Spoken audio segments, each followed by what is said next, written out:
Now it must be told of those who fared forth south under Bram the Red. This was the smallest of the parties that left Killorn, being from 3 clans only, Broyina, Da, and Horan. That made some 1,000 warriors, mostly men with some women archers and slingers. But the pipe of the gods had always been with Clan Broyina, and so it followed the Broyina on this trek. He was Ryak son of Glindweir, and his son was Kerry. Bram was a Horan, a man huge of height and thew, with eyes like blue ice and hair and beard like a torch. He was curt of speech and had no close friends, but men agreed that his brain and his spirit made him the best leader for a journey like this, though some thought that he paid too little respect to the gods and their priests. For some 5 years these men of Killorn marched south. They went over strange hills and windy moors, through ice-blinking clefts and gaunt cragged mountains and over brawling rivers chill with the cold of the dark lands. They hunted and robbed to live, or reaped the grain of foreigners, and cheerfully cut down any who sought to gainsay them. Now and again Bram dickered with the chiefs of some or other city and hired himself and his wild men out to fight against another town. Then there would be hard battle and rich booty and flames red against the twilight sky. Men died and some grew weary of roving and fighting. There was a sick hunger within them for rest and a hearthfire and the eternal sunset over the lake of Killorn. These took a house and a woman and stayed by the road. In such ways did Bram's army shrink. On the other hand, most of his warriors finally took some or other woman along on the march, and she would demand more for herself and the babies than a roof of clouds and wind. So there came to be tents and wagons, with children playing between the turning wheels. Bram grumbled about this. It made his army slower and clumsier, but there was little he could do to prevent it. Those who were boys when the trek began became men with the years and the battles and the many miles. Among these was the Kerry of whom we speak.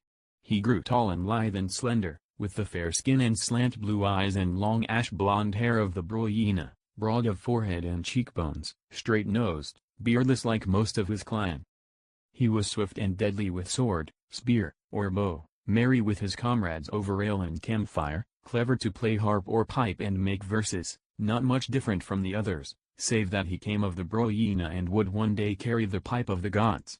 And while the legends of Killorn said that all men are the offspring of a goddess whom a warrior devil once bore off to his lair, it was held that the Broyina had a little more demon blood in them than most. Always Kerry bore within his heart a dream. He was still a stripling when they wandered from home. He had reached young manhood among hoofs and wheels and dusty roads, battle and roaming and the glimmer of campfires, but he never forgot Killorn of the purple hills and the far thundering sea and the lake where it was forever sunset. For there had been a girl of the Dasept, and she had stayed behind. But then the warriors came to Riven and their doom. It was a broad fair country into which they had come. Trending south and east, away from the sun, they were on the darker edge of the twilight lands and the day was no longer visible at all. Only the deep silver blue dusk lay around them and above, with black night and glittering stars to the east and a few high clouds lit by unseen sunbeams to the west. But it was still light enough for Twilightlanders' eyes to reach the horizon, to see fields and woods and rolling hills and the far metal gleam of a river. They were well into the territory of Riven City. Rumor ran before them on frightened feet, and peasants often fled as they advanced. But never had they met such emptiness as now. They had passed deserted houses, gutted farmsteads, and the bones of the newly slain, and had shifted their course eastward to get into wilder country where there should at least be game. But such talk as they had heard of the invaders of Riven made them march warily. And when one of their scouts galloped back to tell of an army advancing out of the darkness against them, the great horn screamed and the wagons were drawn together. For a while there was chaos, running and yelling men, crying children, bawling cattle, and tramping hests. Then the carts were drawn into a defensive ring atop a high steep ridge and the warriors waited outside. They made a brave sight, the men of Killorn. Tall barbarians in the colorful kilts of their septs with plundered ornaments shining around corded throat or sinewy arm. Most of them still bore the equipment of their homeland, horned helmets, gleaming ring burnies, round shields, axe and bow and spear and broadsword, worn and dusty with use but ready for more. The greater number went afoot, though some rode the small shaggy hests of the north. Their women and children crouched behind the wagons, with bows and slings ready and the old battle banners of Killorn floating overhead. Kerry came running to the place where the chiefs stood. He wore only a helmet and a light leather corselet, and carried sword and spear and a bow slung over his shoulders. "Father," he called. "Father, who are they?" Ryak of Broyina stood near Bran with the great bagpipes of the gods under one arm, old beyond memory, those pipes, worn and battered, but terror and death in the avenging furies crouched in them, power so great that only one man could ever know the secret of their use. A light breeze stirred the warlock's long gray hair about his gaunt face, and his eyes brooded on the eastern darkness. The scout who had brought word turned to greet Kerry. He was panting with the weariness of his hard ride. An arrow had wounded him, and he shivered as the cold wind from the dark lands brushed his sweat-streaked body. "A horde," he said. "An army marching out of the east toward us, not Riven but such a folk as I never knew of. Their outriders saw me and barely did I get away. Most likely they will move against us, and swiftly." "A host at least as great as ours," added Bram. "It must be a part of the invading Darklanders who are laying Riven waste. It will be a hard fight, though I doubt not that with our good sword arms and the pipe of the gods we will throw them back." "I know not." Ryak spoke slowly. His deep eyes were somber on Kerry. "I have had ill dreams of late. If I fell in this battle, before we won, I did wrong, son. I should have told you how to use the pipe." "The law says you can only do that when you are so old that you are ready to give up your chiefship to your firstborn," said Bram. "It is a good law. A whole clan knowing how to wield such power would soon be at odds with all Killorn." "But we are not in Killorn now," said Ryak. "We have come far from home, among alien and enemy peoples, and the lake where it is forever sunset is a ghost to us." His hard face softened. "If I fall, Kerry, my own spirit, I think, will wander back thither.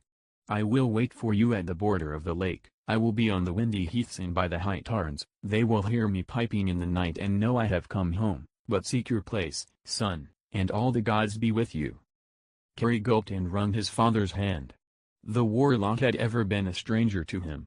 His mother was dead these many years and Ryak had grown grim and silent. And yet the old warlock was dearer to him than any save Morna who waited for his return. He turned and sped to his own post, with the tears. The cows of the great horned tears from Killorn were for meat and milk and leather, and trudged meekly enough behind the wagons.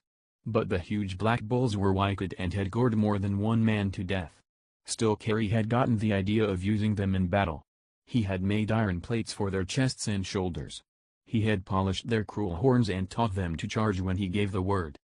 No other man in the army dared go near them, but Kerry could guide them with a whistle. For the men of Broyina were warlocks. They snorted in the twilight as he neared them, stamping restlessly and shaking their mighty heads. He laughed in a sudden reckless drunkenness of power and moved up to his big lovely Gorwain and scratched the bull behind the ears. "Softly, softly," he whispered, standing in the dusk among the crowding black bulks. "Patient, my beauty, wait but a little and I'll slip you, oh wait, my Gorwain." Spears blinked in the shadowy light and voices rumbled quietly. The bulls and the hests snorted, stamping and shivering in the thin chill wind flowing from the lands of night. They waited. Presently they heard, faint and far, the skirling of war pipes. But it was not the wild joyous music of Killorn, it was a thin shrill note which ran along the nerves, jagged as a saw, and the thump of drums and the clangor of gongs came with it. Kerry sprang up on the broad shoulders of Gorwain the Terran strained into the gloom to see. Over the rolling land came marching the invaders. It was an army of 1,000 or so, he guessed with a shiver of tension, moving in closer ranks and with tighter discipline than the barbarians. He had seen many armies, from the naked yelling savages of the upper Norland hills to the armored files of civilized towns, yet never one like this. Darklanders, he thought bleakly. Out of the cold and the night that never ends, out of the mystery and the fright and legends of 1,000 years, here at last are the men of the Darklands, spilling into the twilight like their own icy winds, and have we anything that can stand against them? They were tall as the Northerners, but gaunt, with a stringy toughness born of hardship and suffering and bitter chill. Their skins were white, not with the ruddy whiteness of the northern twilight landers but dead white, blank and bare, and the long hair and beards were the color of silver. Their eyes were the least human thing about them, huge and round and golden, the eyes of a bird of prey, deep sunken in the narrow skulls. Their faces seemed strangely immobile, as if the muscles for laughter and weeping were alike frozen. As they moved up, The only sound was the tramp of their feet and the demon whine of their pipes and the clash of drum and gong. They were well equipped, Carrie judged. They wore close-fitting garments of fur-trimmed leather, trousers and boots and hooded tunics.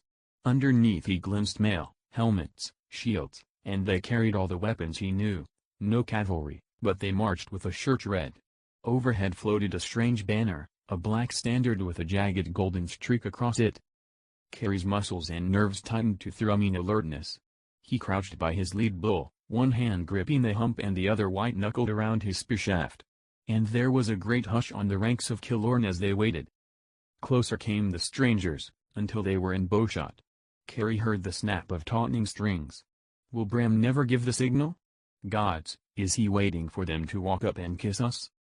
A trumpet brayed from the enemy ranks, and Carrie saw the cloud of arrows rise whistling against the sky. At the same time Bram winded his horn and the air grew loud with war shouts and the roar of arrow flocks. Then the strangers locked shields and charged. The men of Killorn stood their ground, shoulder to shoulder, pikes braced and swords aloft. They had the advantage of high ground and meant to use it.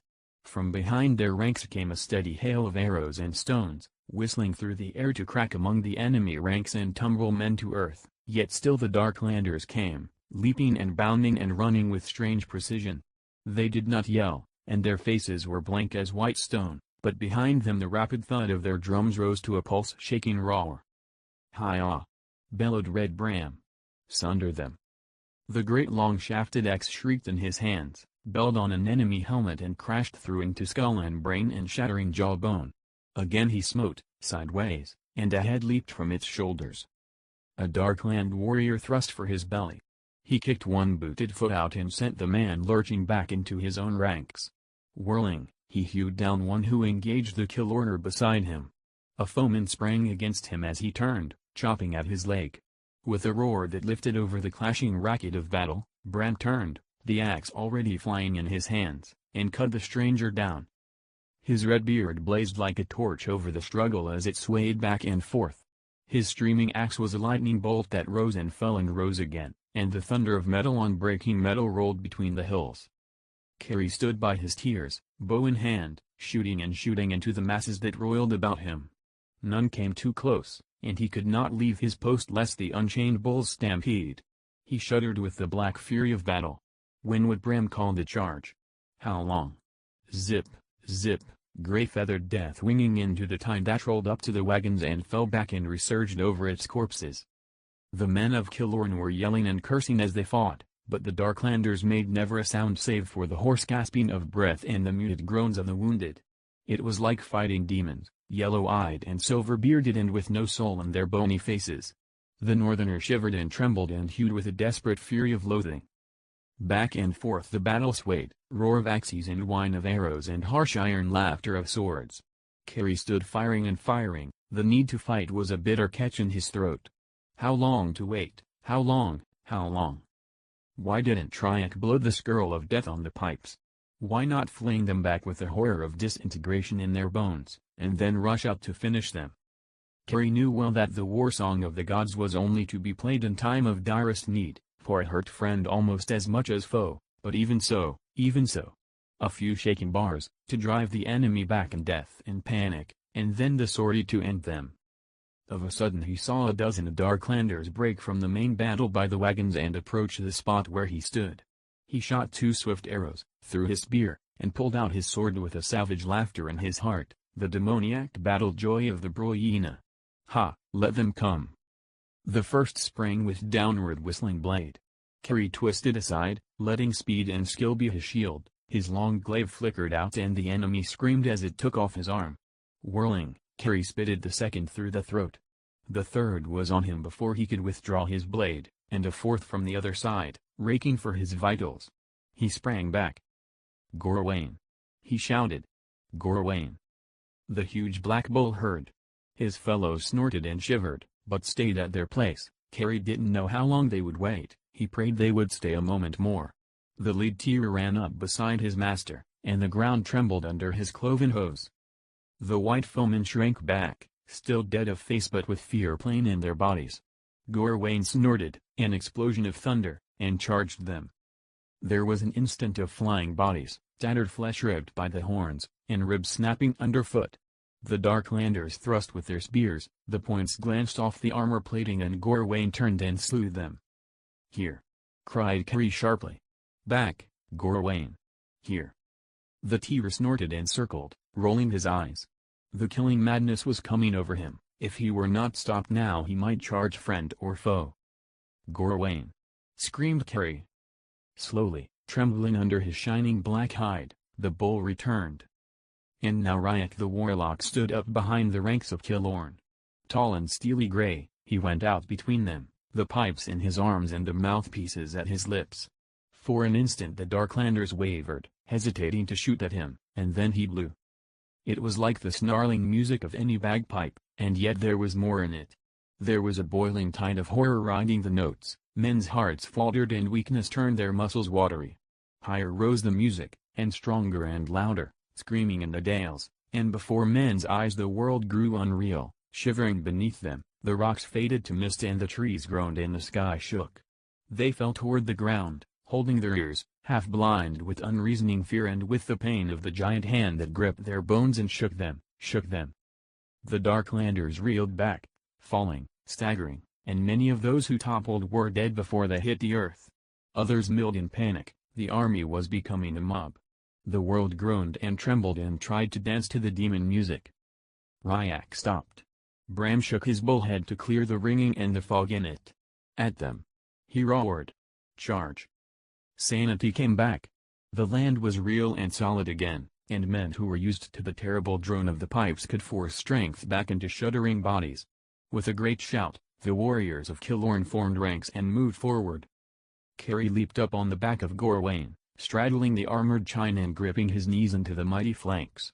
His sword blazed in the air. "Now kill them, my beauties!" he howled. In a great wedge, with Gorwain at their lead, the Tears rushed out on the foe. Earth shook under the rolling thunder of their feet. Their bellowing filled the land and clamored at the gates of the sky. They poured like a black tide down on the Darkland host and hid it. "Hoo-ah!" cried Kerry. He felt the shock of running into that mass of men and he clung tighter, holding on with one hand while his sword whistled in the other. Bodies fountained before the rush of the bulls, horns tossed men into the heavens and hooves pounded them into the earth. Kerry swung at dimly glimpsed heads, the hits shivered along his arm but he could not see if he killed anyone, there wasn't time. Through and through the Darkland army the bulls plowed, goring a lane down its middle while the Killorners fell on it from the front. Blood and thunder and erupting violence, death reaping the foe, and Kerry rode onward. "Oh, my beauties, my black sweethearts, horn them, stamp them into the ground. Oh, lovely, lovely, push them on, my Gorwain, knock them down to hell, best of bulls." The Tears came out on the other side of the broken host and thundered on down the ridge. Kerry fought to stop them. He yelled and whistled, but he knew such a charge could not expend itself in a moment. As they rushed on, he heard the high brazen call of a trumpet, and then another and another, and a new war cry rising behind him. What was that? What had happened? They were down in a rocky swale before he had halted the charge. The bulls stood shivering then, foam and blood streaked their heaving sides. Slowly, with many curses and blows, he got them turned, but they would only walk back up the long hill. As he neared the battle again he saw that another force had attacked the Darklanders from behind. It must have come through the long ravine to the west, which would have concealed its approach from those fighting southern Twilightlanders, Kerry saw, well trained and equipped though they seemed to fight wearily. But between men of north and south, the Easterners were being cut down in swathes. Before he could get back, the remnants of their host was in full flight. Bram was too busy with the newcomers to pursue and they soon were lost in the eastern darkness. Kerry dismounted and led his bulls to the wagons to tie them up. They went through a field of corpses, heaped and piled on the blood-soaked earth, but most of the dead were enemies. Here and there the wounded cried out in the twilight, and the women of Killorn were going about succoring their own hurt. Carrion birds hovered above on darkling wings. "Who are those others?" asked Kerry of Bram's wife Isla. She was a big raw-boned woman, somewhat of a scold but stout-hearted and the mother of tall sons. She stood leaning on an unstrung bow and looking over the suddenly hushed landscape. "Rivanians, I think," she replied absently. Then, Kerry, I have ill news for you." His heart stumbled and there was a sudden coldness within him. Mutely, he waited. "Ryak is dead, Carrie," she said gently. An arrow took him in the throat even as the Darklanders fled. His voice seemed thick and clumsy. "Where is he?" She led him inside the laager of wagons. A fire had been lit to boil water, and its red glow danced over the white faces of women and children and wounded men where they lay. To one side the dead had been stretched, and white-headed Lockley of Da stood above them with his bagpipes couched in his arms. Carrie knelt over Ryak. The warlock's bleak features had softened a little in death. He seemed gentle now. But quiet, so pale and quiet. "And soon the earth will open to receive you, you will be laid to rest here in an alien land where the life slipped from your hands, and the high windy tarns of Killorn will not know you ever again, O Ryak the Piper. Farewell, farewell, my father. Sleep well, good night, good night." Slowly, Carrie brushed the gray hair back from Ryak's forehead, and knelt and kissed him on the brow. They had laid the god pipe beside him, and he took this up and stood numbly, wondering what he would do with this thing in his hands. Old Lockley gave him a somber stare. His voice came so soft you could scarce hear it over the thin whispering wind. "Now you are the Broyena, Carrie, and thus the Piper of Killorn." "I know," he said dully. "But you know not how to blow the pipes, do you?" "No, no man does that. Since Broyena himself had them from Lugan Longsword in heaven, there has been one who knew their use, and he was the shield of all Killorn. But now that is ended, and we are alone among strangers and enemies. It is not good. But we must do what we can." "Oh, aye. 'Tis scarcely your fault, Carrie. But I fear none of us will ever drink the still waters of the lake where it is forever sunset again." Lockley put his own pipes to his lips and the wild despair of the old Cornook wailed forth over the hushed camp. Carrie slung the god pipes over his back and wandered out of the laager toward Bram and the Rivanians. The southern folk were more civilized, with cities and books and strange arts, though the northerners thought it spiritless of them to knuckle under to their kings as abjectly as they did. Hereabouts the people were dark of hair and eyes, though still light of skin like all Twilightlanders, and shorter and stockier than in the north. These soldiers made a brave showing with polished cuirass and plumed helmet and oblong shields, and they had a strong cavalry mounted on tall hests, and trumpeters and standard-bearers and engineers. They outnumbered the Killorners by a good 3 to 1, and stood in close, suspicious ranks. Approaching them, Carrie thought that his people were, after all, invaders of Riven themselves. If this new army decided to fall on the tired and disorganized barbarians, whose strongest weapon had just been taken from them, it could be slaughter. He stiffened himself, thrusting thought of Ryak far back into his mind, and strode boldly forward. As he neared he saw that however well armed and trained the Rivanians were, they were also weary and dusty, and they had many hurt among them. Beneath their taut bearing was a hollowness. They had the look of beaten men. Bram and the tall grey Nessa were parleying with the Rivanian general, who had ridden forward and sat looking coldly down on them. The Huron carried his huge axe over one mailed shoulder, but had the other hand lifted in sign of peace. At Carrie's approach, he turned briefly and nodded. "Well, you came," he said. "This is a matter for the heads of all 3 clans, and you are the Broyena now. I grieve for Ryak, and still more do I grieve for poor Killorn, but we must put a bold face on it lest they fall on us." Carrie nodded, gravely as fitted an elder. The incongruity of it was like a blow. Why, he was a boy, there were men of Broyena in the train twice and thrice his age, and he held leadership over them. But Ryak was dead, and Carrie was the last living of his sons. Hunger and war and the coughing sickness had taken all the others, and so now he spoke for his clan. He turned a blue gaze up toward the Rivanian general. This was a tall man, big as a northerner but quiet and graceful in his movements, and the inbred haughtiness of generations was stiff within him.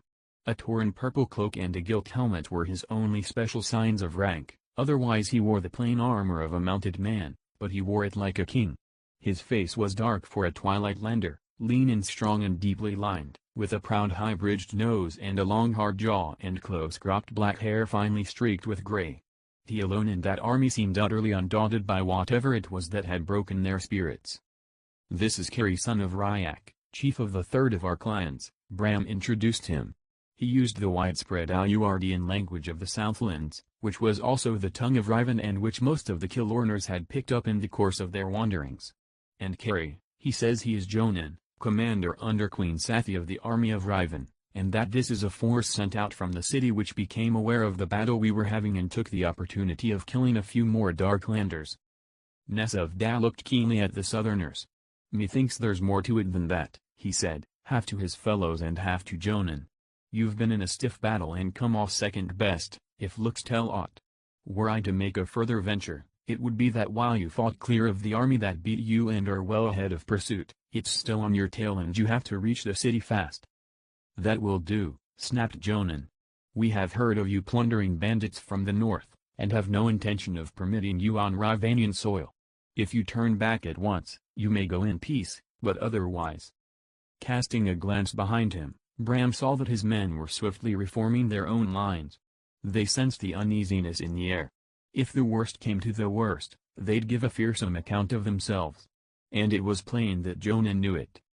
We are wanderers, yes, said the chief steadily, but we are not highwaymen save when necessity drives us to it. It would better fit you to let us, who have just broken a fair-sized host of your deadly enemies, proceed in peace.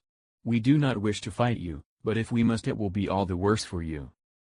Ill-armed barbarians, a third of our number, threatening us? Asked Jonan scornfully. Well, now, suppose you can overcome us, said Nessa with a glacial cheerfulness. I doubt it, but just suppose so. We will not account for less than one man apiece of yours, you know, and you can hardly spare so many with Darklanders ravaging all your country. Furthermore, a battle with us could well last so long that those who follow you will catch up, and there is an end of all of us. Carrie took a breath and added flatly, you must have felt the piping we can muster at need. Well for you that we only played it a short while. If we chose to play you a good long dirge. Bram cast him an approving glance, nodded, and said stiffly, so you see, General Jonan, we mean to go on our way, and it would best suit you to bid us a friendly goodbye. The Rivanian scowled blackly and sat for a moment in thought. The wind stirred his hest's mane and tail and the scarlet plume on his helmet. Finally he asked them in a bitter voice, what do you want here, anyway? Why did you come south?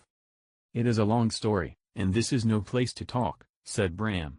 Suffice it that we seek land. Not much land, nor for too many years, but a place to live in peace till we can return to Kilorn. Jonan frowned again. It is a hard position for me. I cannot simply let a band famous for robbery go loose. Yet it is true enough that I would not welcome a long and difficult fight just now. What shall I do with you? You will just have to let us go, grinned Nessa. No. I think you have lied to me on several counts, barbarians. Half of what you say is bluff, and I could wipe you out if I had to. Methinks somewhat more than half of your words are bluff, murmured Carrie. Jonan gave him an angry look, then suddenly whirled on Bram. Look here. Neither of us can well afford a battle, yet neither trusts the other out of its sight. There is only one answer. We must proceed together to Riven City. Eh? Are you crazy, man? Why, as soon as we were inside of your town, you could summon all its garrison out against us. You must simply trust me not to do that. If you have heard anything about Queen Sathi, you will know that she would never permit it. Nor can we spare too many forces. Frankly, the city is going to be under siege very soon. Is it that bad? Asked Bram. Worse, said Jonan gloomily. Nessa nodded his shrewd grey head. I've heard some tales of Sathi, he agreed. They do say she's honorable. And I have heard that you people have served as mercenaries before now, said Jonan quickly, and we need warriors so cruelly that I am sure some arrangement can be made here. It could even include the land you want, if we are victorious, for the Gonishti have wasted whole territories. So this is my proposal, march with us to Riven, in peace, and there discuss terms with your majesty for taking service under her flag. His harsh dark features grew suddenly cold. Or, if you refuse, bearing in mind that Riven has very little to lose after all, I will fall on you this instant. Bram scratched his red beard, and looked over the southern ranks and especially the engines. Flame-throwing ballistae could make ruin of the logger. Jonan galled him, and yet, well, however they might bluff about it, the fact remained that they had very little choice. And anyway, The suggestion about payment in land sounded good. And if these, dynasty, had really overrun the Rivanian Empire, then there was little chance in any case of the Kilorners getting much further south. Well, said Bran mildly, we can at least talk about it, at the city. Now the wagons, which the barbarians would not abandon in spite of Jonan's threats, were swiftly hitched again and the long train started its creaking way over the hills. Ere long they came on one of the paved imperial roads, a broad empty way that ran straight as a spear shaft southwestward to Riven City. Then they made rapid progress. In truth, thought Curry, they went through a wasted land. Broad fields were blackened with fire, corpses sprawled in the embers of farmsteads, villages were deserted and gutted, everywhere folk had fled before the hordes of Riven. Twice they saw red glows on the southern horizon and white-lipped soldiers told Curry that those were burning cities. As they marched west the sky lightened before them until at last a clear white glow betokened that the sun was just below the curve of the world. It was a fair land of rolling plains and low hills, fields and groves and villages, but empty, empty. Now and again a few homeless peasants stared with frightened eyes at their passage, or trailed along in their wake, but otherwise there was only the wind and the rain and the hollow thudding of their feet. Slowly Carrie got the tale of Riven. The city had spread itself far in earlier days, conquering many others, but its rule was just. The conquered became citizens themselves and the strong armies protected all. The young Queen Sathi was nearly worshipped by her folk. But then the dynasty came. About a year ago it was, said one man. They came out of the darkness in the east, a horde of them, twice as many as we could muster. We've always had some trouble with Darklanders on our eastern border, you know, miserable barbarians making forays which we beat off without too much trouble. And most of them told of pressure from some powerful nation, Gonist, driving them from their own homes and forcing them to fall on us. But we never thought too much of it. Not before it was too late. We don't know much about Gonist. It seems to be a fairly civilized state, somewhere out there in the cold and the dark. How they ever became civilized with nothing but howling savages around them I'll never imagine. But they've built up a power like Riven's, only bigger.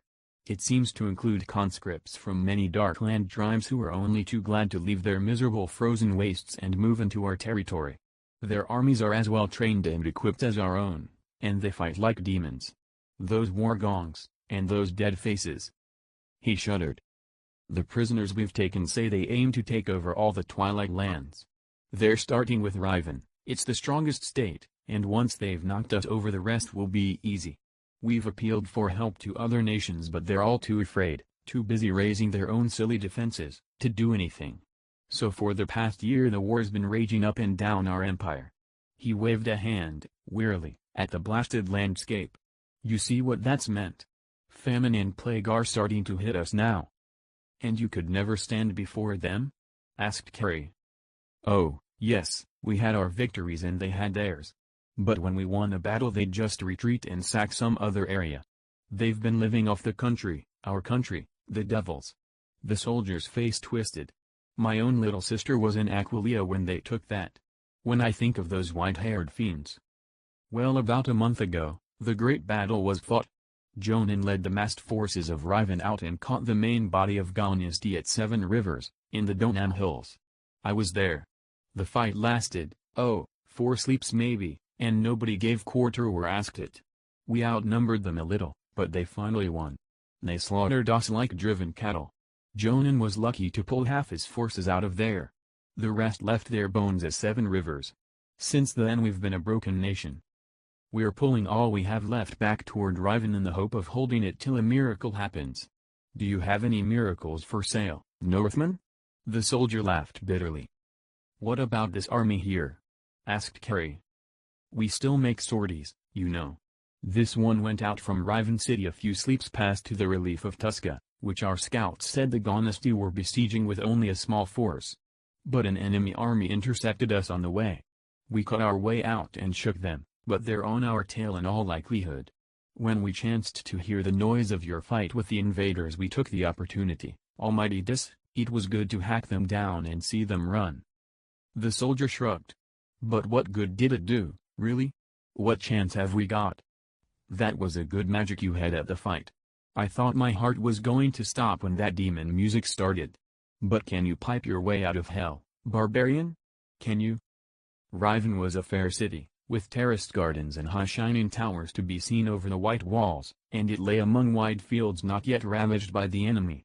But around it, under its walls, spilling out over the land, huddled the miserable shacks and tents of those who had fled hither and could find no room within the town till the foe came over the horizon, the broken folk, the ragged horror-ridden peasants who stared mutely at the defeated army as it streamed through the gates. The men of Killorn made camp under one wall, and soon their fires smudged the deep silver blue sky, and their warriors stood guard against the Rivanians. They did not trust even these comrades in woe, for they came of the fat southlands and the wide highways and the iron legions, and not of Killorn and its harsh windy loneliness. Before long word came that the barbarian leaders were expected at the palace. So Bram, Nessa, and Kerry put on their polished burnies, and over them tunics and cloaks of their best plunder. They slung their swords over their shoulders and mounted their hests and rode between two squads of Rivanian guardsmen through the gates and into the city. It was packed and roiling with those who had fled.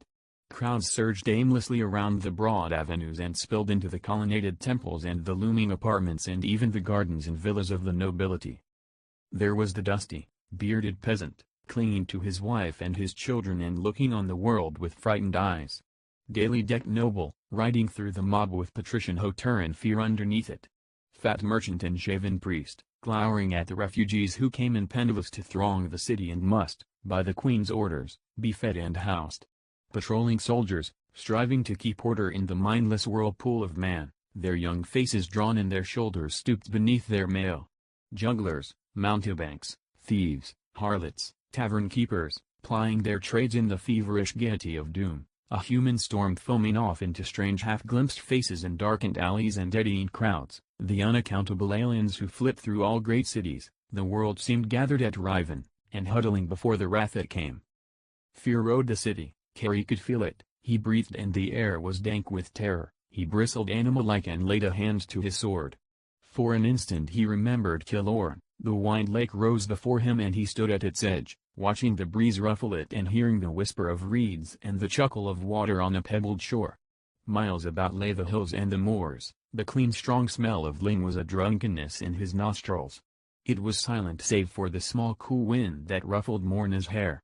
And in the west it was sunset, the mighty sun disk lay just below the horizon and a shifting, drifting riot of colors, flame of red and green and molten gold, burned in the twilight heavens. He shook his head, feeling his longing as a sharp clear pain, and urged his hest through the crowds. Presently they reached the palace. It was long and low and gracious, crowded now since all the nobles and their households had moved into it and, under protest, turned their own villas over to the homeless. Dismounting, the northerners walked between files of guardsmen, through fragrant gardens and up the broad marble steps of the building, through long corridors and richly furnished rooms, and finally into the audience chamber of Queen Sathi. It was like a chalice of white stone, wrought in loveliness and brimming with twilight and stillness. That deep blue dusk lay cool and mysterious between the high slim pillars, and somewhere came the rippling of a harp and the singing of birds and fountains. Kerry felt suddenly aware of his uncouth garments and manners and accent. His tongue thickened and he did not know what to do with his hands. Awkwardly he took off his helmet. "Lord Bram of Killorn, your majesty," said the chamberlain. "Greeting, and welcome," said Sathi. Word had spread far about Riven's young queen, but Kerry thought dazedly that the gossips had spoken less of her than was truth.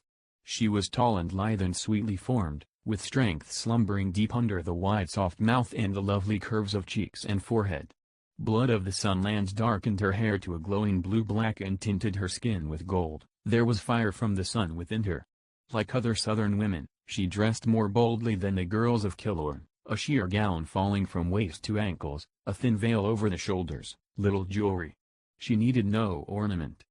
She could not be very much older than he, if at all, thought Kerry. He caught her great dark eyes on him and felt a slow hot flush go up his face. With an effort he checked himself and stood very straight, with his strange blue eyes like cold flames. Beside Sathi sat the general, Jonan, and there were a couple of older men who seemed to be official advisers. But it soon was clear that only the queen and the soldier had much to say in this court. Bram's voice boomed out, shattering the peace of the blue dusk. For all his great size and ruddy beard he seemed lost in the ancient grace of the chamber. He spoke too loudly. He stood too stiff. "Thank you, my lady. But I am no lord, I simply head this group of the men of Kilorn." He waved clumsily at his fellows. "These are Nessa of Dan Carey of Broyina. Be seated, then, and welcome again." Sathi's voice was low and musical. She signaled her servants to bring wine. "We have heard of great wanderings in the north," she went on, when they had drunk. "But those lands are little known to us. What brought you so far from home?" Nessa, who had the readiest tongue, answered. "There was famine in the land, your majesty. For 3 years drought and cold lay like iron over Kilorn. We hungered and the coughing sickness came over many of us. Not all our magics and sacrifices availed to end our misery, they seemed only to raise great storms that destroyed what little we had kept." Then the weather smiled again, but as often happens the grey blight came in the wake of the hard years. It reaped our grain before we could, the stalks withered and crumbled before our eyes, and wild beasts came in hunger-driven swarms to raid our dwindling flocks. There was scarce food enough for a quarter of our starving folk. We knew, from what had happened in other lands, that the grey blight will waste a country for years, 5 or 10, leaving only perhaps a third part of the crop alive at each harvest. Then it passes away and does not come again. But meanwhile the land will not bear many folk. So in the end the clans decided that most must move away, leaving only the few who could keep alive through the niggard years to hold the country for us. Hearts broken tween, your majesty, for the hills and the moors and the lake where it is forever sunset were part of us. We are of that land, and if we die away from it our ghosts will wander home. But go we must, lest all die." "Yes, go on," said Jonan impatiently when he paused. Bram gave him an angry look and took up the story. 4 hosts were to wander out of the land and see what would befall. If they found a place to stay they would abide there till the evil time was over. Otherwise they would live however they could.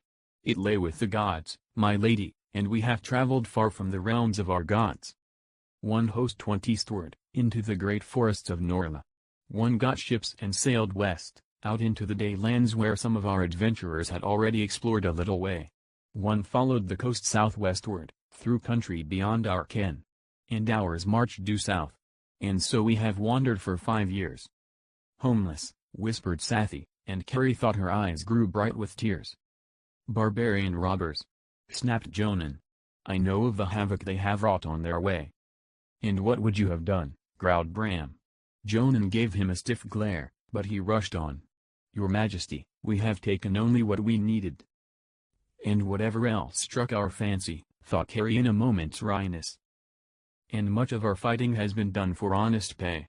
We want only a place to live a few years, lands to farm as free yeomen, and we will defend the country which shelters us as long as we are in it.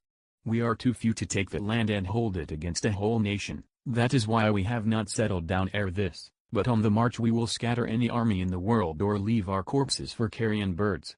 The men of Kilorn keep faith with friends and foes alike, help to the one and harm to the other. Now we saw many fair fields in Riven where we could be at home. The Gondesty have cleared off the owners for us. So we offer you this, give us the land we need and we will fight for you against these Gondesty or any other foes while blood runs through our hearts. Refuse us and we may be able to make friends with the Darklanders instead. For friends we must have." "You see?" snarled Jonan. "He threatens banditry." "No, no, you are too hasty," replied Sathi. "He is simply telling the honest truth. And the gods know we need warriors." "This general was anxious enough for our help out there in the eastern marches," said Curry suddenly. "Enough, barbarian," said Jonan with ice in his tones. Color flared in Sathi's cheeks. "Enough of you, Jonan. These are brave and honest men, and our guests, and our sorely needed allies. We will draw up the treaty at once." The general shrugged, insolently. Curry was puzzled. There was anger here, crackling under a hard-held surface, but it seemed new and strange. Why? They haggled for a while over terms, Nessa doing most of the talking for Kilorn. He and Bram would not agree that clansmen should owe fealty or even respect to any noble of Riven save the queen herself. Also they should have the right to go home whenever they heard the famine was over. Sathi was willing enough to concede it, but Jonan had to be almost beaten down. Finally he gave grudging assent and the queen had her scribes draw the treaty up on parchment. "That is not how we do it in Kilorn," said Bram. A tear must be sacrificed and vows made on the ring of Lugan and the pipes of the gods. Sati smiled. Very well, Red One, she nodded. We will make the pledge thusly too, if you wish. With a sudden flame of bitterness, what difference does it make? What difference does anything make now?